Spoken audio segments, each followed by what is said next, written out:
Halo semuanya, apa kabarkah kalian saat ini? Ya, saya harap kalian semua dalam keadaan yang senantiasa baik-baik saja. Manga Black Clover chapter ke-342 sekarang memang telah rilis.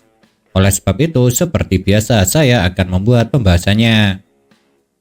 Di awal dari manga Black Clover chapter ke-342 ini, kita memang langsung disuguhkan dengan Ichika yang tengah menceritakan mengenai klannya. Yang ternyata klan Yami merupakan keturunan dari kelompok asasin bernama Kijin. Dan karena juga merupakan seorang samurai, kelompok Kijin pada akhirnya juga dipercaya untuk melindungi salah satu wilayah di negeri Matahari. Yang wilayah itu adalah sebuah provinsi kepunyaan keluarga Ryudo. Akan tetapi yang menarik dari semua ini ialah ternyata provinsi yang harus dijaga oleh klan Yami merupakan sebuah wilayah yang menurut legenda dulunya adalah tempat di mana seekor naga berkepala 5 pernah mengamuk. Yang kemudian naga berkepala 5 tersebut berhasil ditenangkan oleh sesosok Dewi Surgawi. Namun sayangnya akibat Yoryoku dari naga berkepala 5 yang bocor terserap ke laut akhirnya mengakibatkan air laut di wilayah kepunyaan keluarga Ryudo menjadi keruh dan menghitam. Dan dikatakan hal ini menyebabkan terjadi sebuah distorsi ruang waktu yang menghubungkannya ke neraka. Selain dijelaskan tentang asal-usul klan Yami pada chapter kali ini, akhirnya kita juga bisa melihat seperti apa sosok ayah Yami. Yang hal itu dapat kita lihat saat Yami tengah melakukan latih tanding dengan ayahnya tersebut. Dan menariknya, ayah Yami ternyata sangat tidak suka dengan tugasnya yang harus menjaga wilayah keluarga klan Ryudo. Sebab menurutnya sebagai keturunan pemakai pedang iblis seharusnya mereka mendapat tugas untuk bertarung. Bukannya diminta duduk diam untuk melindungi sebuah wilayah terpencil seperti ini. Yang hal itu menurut ayah Yami bisa mengakibatkan darah serta Yoryoku klannya berteriak tidak terima. Tapi yang menarik dari kejadian ini adalah ternyata ayah Yami tidak suka dengan Ichika. Alasannya sepertinya lantaran Ichika mirip seperti istrinya.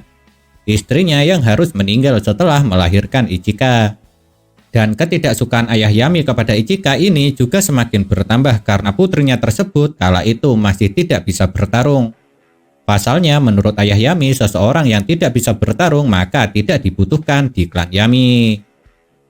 Di chapter ini ayah Yami memang diperlihatkan berencana mau memukul Ichika dengan menggunakan pedang kayunya. Tapi untungnya sebelum sempat mengenai Ichika, pedang kayu tersebut terlebih dulu berhasil ditahan oleh Yami. Dan dari kejadian ini akhirnya terungkap juga kenapa Yami bisa menjadi karakter yang kasar. Sebab ternyata sifat itu dia dapat dari ayahnya yang ternyata juga seperti itu. Bahkan sifat kasar Yami sudah terlihat sejak dia masih berusia 13 tahun. Di mana dia dengan berani mengatakan brengsek kepada ayahnya. Dan ayahnya yang dikatakan seperti itu diperlihatkan sama sekali tidak tersinggung. Yang ada dia malah terlihat bahagia. Alasannya lantaran menurutnya Yami nantinya yang akan mewarisi sebagai orang terkuat di klan Kijin. Setelah berhasil menghalau tebasan pedang kayu milik ayahnya, Yami di chapter ini memang diperlihatkan langsung pergi untuk memancing sembari mengajak Ichika bersamanya.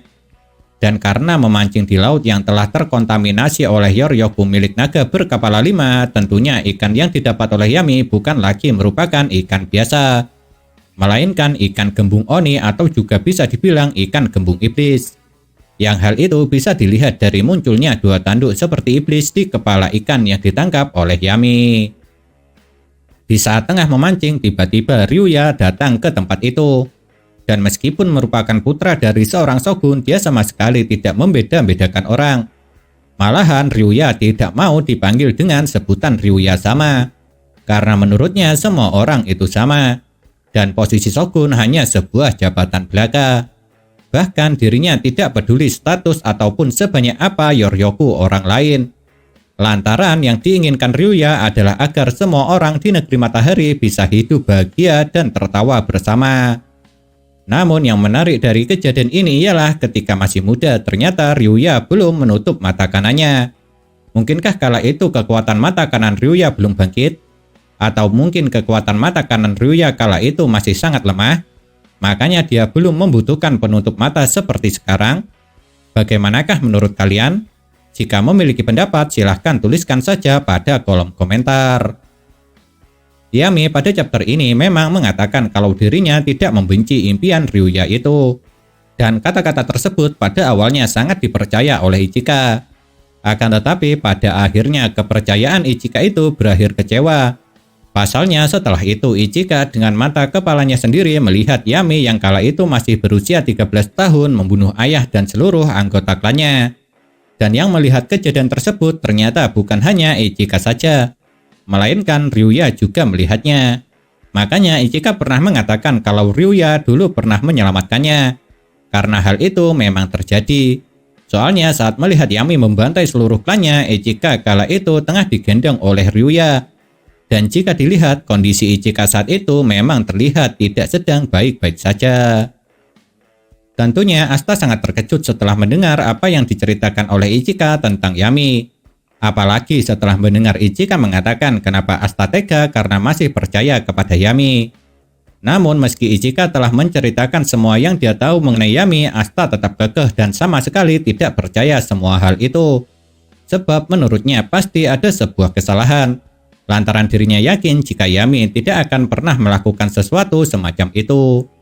Dan di saat itulah Ichika mulai marah.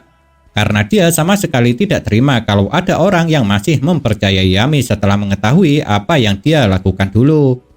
Oleh sebab itulah karena saking marahnya Ichika meminta Asta untuk memperlihatkan apa yang telah dia pelajari dari Yami. Dengan cara mengajaknya duel sekali lagi. Hanya saja kali ini duel yang mereka lakukan tidak seperti sebelumnya. Soalnya kali ini Ichika berencana bertarung serius dengan Asta. Dan dia akan menggunakan seluruh kekuatannya. Makanya karena sudah berencana bertarung secara serius, adik dari Yami ini langsung mengeluarkan sebuah gulungan.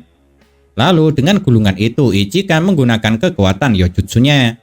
Yang ternyata dengan gulungan tersebut membuat Ichika diselimuti oleh sihir kegelapan yang berbentuk sebuah zirah samurai serta topeng Oni. Dan nama Yojutsu yang digunakan Ichika kali ini ialah samurai hitam berselimut bayangan. Kali ini karena Ichika telah berencana bertarung dengan serius, jadinya dia tidak peduli lagi dengan keselamatan Asta. Entah itu Asta selamat atau tidak, dia tidak peduli lagi. Jadi dengan kata lain karena saking marahnya dengan Asta, Ichika tidak lagi mau menuruti permintaan dari Ryuya. Padahal sebelumnya Ichika masih mau menuruti Ryuya untuk melatih Asta dan jangan sampai membahayakan nyawanya. Kira-kira akan sesengit apakah pertarungan Asta dengan Ichika dalam mode serius ini? Apakah Asta bisa menang? Jujur saja saya sendiri tidak yakin hal itu bisa terjadi. Sebab saat Ichika tidak serius saja Asta masih kalah total. Apalagi harus menghadapi Ichika dalam mode serius. Jadi bisa dibilang jika tidak ada yang menghentikan pertarungan mereka berdua, bisa saja nyawa Asta melayang. Tapi seharusnya hal itu tidak mungkin akan terjadi. Lantaran pastinya ada orang yang akan menghentikan pertarungan Asta dengan Ichika. Dan orang itu tentunya adalah Ryuya. Pasalnya dengan kekuatan mata kanannya, Ryuya seharusnya tahu apa yang terjadi antara Asta dengan Ichika. Makanya dia akan segera pergi ke tempat itu untuk mencegah Ichika membunuh Asta saat melakukan latih tanding kali ini. Mungkin pembahasan kali ini akan sedikit berbeda. Pasalnya pendapat yang saya miliki setelah membaca manga Black Clover chapter ke-342 ditaruh khusus di bagian terakhirnya. Dan yang menarik perhatian saya pertama kali ialah mengenai laut di wilayah kekuasaan klan Ryudo. Sebab kalau dulu laut di wilayah klan Ryudo menjadi keruh dan berwarna hitam lantaran dikatakan dalam legenda telah terkontaminasi oleh Yoryoku naga berkepala 5, sepertinya sekarang laut itu sudah tidak hitam lagi. Dan kenapa saya bisa bilang seperti itu? Karena saat Asta pertama kali ditemukan oleh Ryuya di pantai, terlihat jika airnya sama sekali tidak berwarna hitam. Dan seharusnya Asta kala itu juga terdampar di pantai yang masuk ke wilayah kekuasaan klan Ryudo. Lalu kalau itu benar, apakah yang menyebabkan laut yang awalnya berwarna hitam sekarang putih seperti sedia kala dan menjadi jernih? Sejujurnya saya mempunyai pendapat seperti ini. Yang kemungkinan alasannya adalah lantaran tinggal sedikitnya klan Yami yang sekarang masih hidup. Jadi ada kemungkinan penyebab kenapa laut di wilayah keluarga Ryudo menghitam bukan karena secara langsung terkontaminasi oleh Yoryoku naga berkepala 5. Melainkan yang terkontaminasi oleh Yoryoku naga berkepala 5 adalah klan Yami. Buktinya di chapter ini Ayah Yami mengatakan kalau mereka merupakan keturunan pemakai pedang iblis.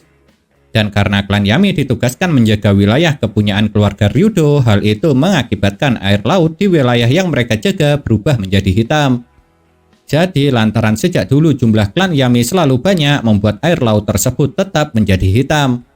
Tapi dikala jumlah klan Yami menjadi sedikit lantaran hampir semuanya dibantai oleh Yami, akhirnya laut di wilayah kepunyaan klan Ryudo kembali menjadi jernih. Akan tetapi ada pula kemungkinan yang seperti ini. Bisa saja sebenarnya legenda yang mengatakan alasan kenapa air laut berubah menjadi hitam lantaran terkontaminasi oleh Yoryoku naga berkepala 5 sebenarnya hanyalah kebohongan belaka.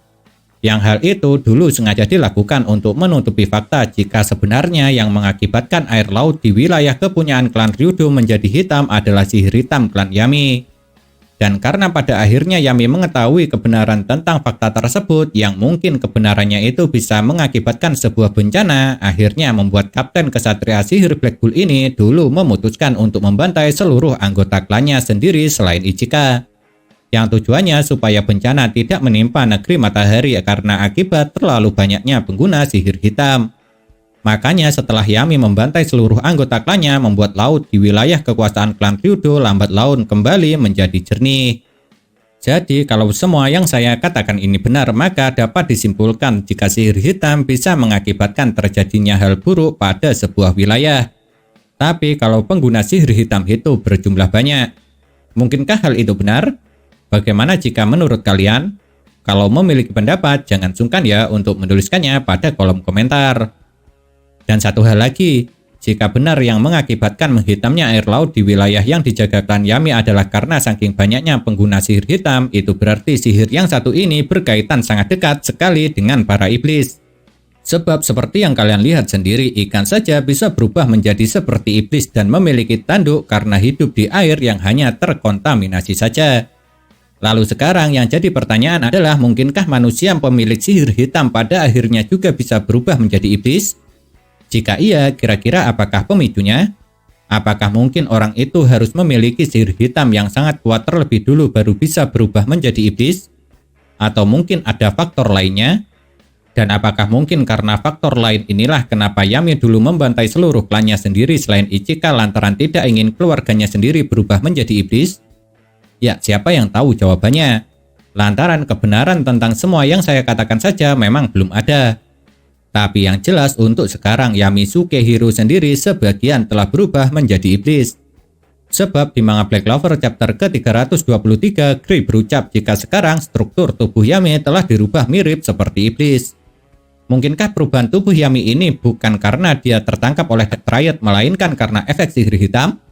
Semakin banyak saja pertanyaan yang muncul setelah manga Black Clover chapter ke-342 ini rilis. Oleh sebab itu, saya berharap semua pertanyaan ini akan segera mendapat jawaban. Dan saya berharap jawaban yang diberikan oleh Yuki Tabata Sensei juga sekaligus memberikan penjelasan yang bisa memuaskan.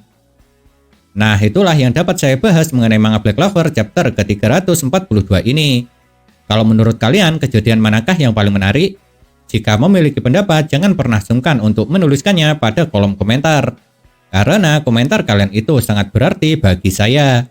Entah itu untuk dijadikan bahan konten supaya kedepannya menjadi semakin menarik lagi, ataupun dibuat sebagai bahan referensi perdebatan di antara kita semua.